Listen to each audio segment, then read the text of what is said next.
বন্ধু চলো আমরা ওই গাছের নিচে বসে কথা বলি। হ্যাঁ চলো। ঠিক আছে চলো। হ্যাঁ, এখানে বসে ভালো লাগছে। কাল তো পহেলা বৈশাখ, তোমরা কি করবা? আমরা চারুকলায় মঙ্গল শোভাযাত্রা করব। বাঘ, পেঁচা, সুরজ সব বানানো শেষ। এসব করা কি ঠিক? ইসলামে কি এসবের অনুমতি আছে? আমার মনে হয় এটা ঠিক না। দাদুরা, তোমরা কি নিয়ে আলোচনা করছো? দাদু বসেন, বলছি। দাদু, আমরা পহেলা বৈশাখ নিয়ে আলোচনা করছি। তোমরা জানো পহেলা বৈশাখ কিভাবে শুরু হলো? সম্রাট আকবরের সময়, তাই না? ঠিক। তিনি কৃষকদের সুবিধার জন্য বাংলাসন চালু করেন, যাতে খাজনা আদায় সহজ হয়। অর্থাৎ এটা মূলত অর্থনৈতিক ও প্রশাসনিক উদ্দেশ্যে শুরু হয়েছিল। কিন্তু এই পেঁচা, বাঘ, রাক্ষস, সূরজ এসব কেন?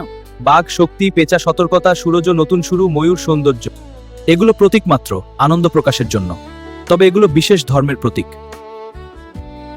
চলো হুজুরকে জিগাই, সে কি বলে। হ্যাঁ চলো জিজ্ঞেস করি। ঠিক আছে চলো। হুজুর কোথায় আছেন? দেখো, ইসলাম আমাদের শিখায় শিরক থেকে দূরে থাকতে। যদি কেউ এসব প্রতীক পূজা বা বিশ্বাসের অংশ বানায়, সেটা সমস্যা। কিন্তু যদি শুধুই সংস্কৃতি বা আনন্দ হিসেবে করে, সেটা সাধারণ দৃষ্টিতে সমস্যা না হলেও ধর্মীয়ভাবে সমস্যা না। হুজুর, এখানে ধর্ম বলছে একটা, সংস্কৃতি করছে আরেকটা। আমার মতে মূল বিষয় হচ্ছে আমরা কিভাবে দেখি সেটা। কিন্তু এখন অনেক জায়গায় গান বাজনা অশালীনতা হয়। সব জায়গায় এক না, অনেকে সুন্দরভাবে উদযাপন করে। তবুও সীমা থাকা উচিত, যেহেতু ইসলাম এটা সাপোর্ট করে না, আর আমরা মুসলিম, এটা আমাদের মান্য করা উচিত। সংস্কৃতি মানুষকে এক করে, ধর্ম মানুষকে সঠিক পথ দেখায়। দুটোই দরকার, তবে ভারসাম্য রাখতে হবে। আমি কাল যাব না হয়তো, কিন্তু তোমাদের দোষ দেব না। আমি অংশ নেব, তবে সীমা মেনে। আমি দুটোই বুঝে চলার চেষ্টা করব। আমাদের সংস্কৃতি মানতে হবে, তবে ধর্মকে বিরোধী করে নয়। দাদু, বৈশাখ এসেছে নতুন সূর্যের মতো। কেউ দেখে সংস্কৃতি, কেউ দেখে সংশয়। সত্যি হলো মানুষের কাজই ঠিক করে তার পথ। তোমরা খুব খুশি, তাই না? কাল বৈশাখ, নতুন বছর, আনন্দ, সাজসজ্জা। কিন্তু একটা কথা বলো তো, নতুন বছর আসলে কি শুধু ঢোল তবলা, মুখোশ আর রঙিন সাজেই আসে, নাকি মানুষের জীবনে আসে নতুন হিসাব, নতুন দায়বদ্ধতা নিয়ে? দাদু, এগুলো তো আমাদের সংস্কৃতি। কিন্তু মনে রাখিস, সংস্কৃতি মানুষ বানায় না, মানুষকে মানুষ বানায় তার ঈমান। তোরা কি জানিস মানুষের জীবনে সবচেয়ে বড় পরিচয় কি?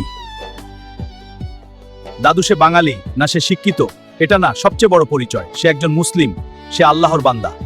আজকাল দেখি অনেকে উৎসবের নামে এমন কিছু করে যেখানে আল্লাহর কথা ভুলে যায়, নামাজ ভুলে যায়, শালীনতা ভুলে যায়। তখন প্রশ্ন জাগে, এই আনন্দ কি আমাদের সঠিক পথে নিচ্ছে, নাকি ধীরে ধীরে দূরে সরিয়ে দিচ্ছে?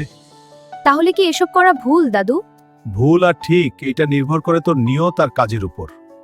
যে কাজ সীমা লঙ্ঘন করে, যে কাজ আমাদের পরিচয়কে দুর্বল করে, সেই কাজ যত সুন্দরই হোক, তা কখনো সত্যিকারের সুন্দর না। তোদের ছোটবেলায় যখন তোরা খেতে চাইতিস না, তোদের মা বাবা কষ্ট পাইতো। আজ তোরা বড় হইছিস, কিন্তু আল্লাহর পথে চলতে যদি অনীহা দেখাস, তখন আকাশের ফেরেশতারা লানত করে।